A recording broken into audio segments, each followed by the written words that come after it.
សាទក្រាលពីជលសាយបាំងព្រារឿងថ្មីដីបាត់ដំបង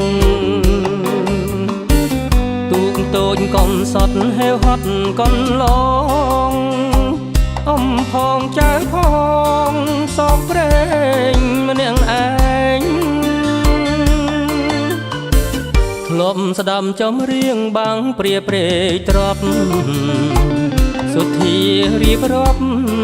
រឿងស្នេហ៍ចំបែងពេលនេះរូបខ្ញុំទុកធំម្នាក់ឯង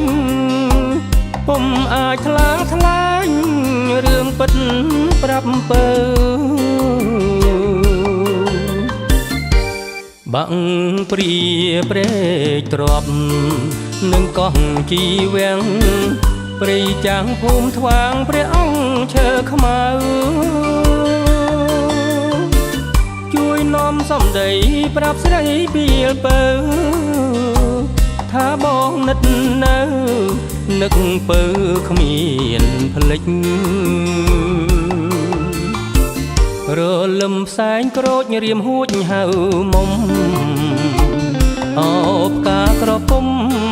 ចោលក្លិនរំលេចក្បែរបងអួយស្រីដែលថ្លៃទាញបិទបោផាតងពេជ្រឲ្យផ្លេចម្ដេចបាន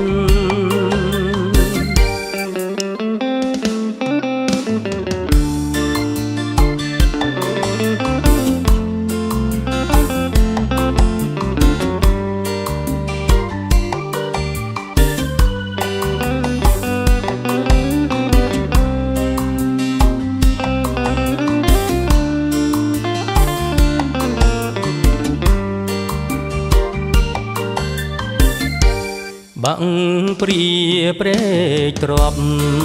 នឹងកោះជីវាំងព្រៃចាំងភូមិថ្វាងព្រះអង្គឈើខ្មៅជួយនាំសំដីប្រាប់ស្រីបៀលពើថាបងនិតនៅនឹកពើគ្មានផ្លេចរលឹមផ្សែងក្រូចរៀមហួចហៅមុំអោបកាក្រពុំចោលក្លិនរំលេចក្បែរបងអួយស្រីដែលថ្លៃទាញបិទបោផាតងពេជ្រឲ្យផ្លេចម្ដេចបាន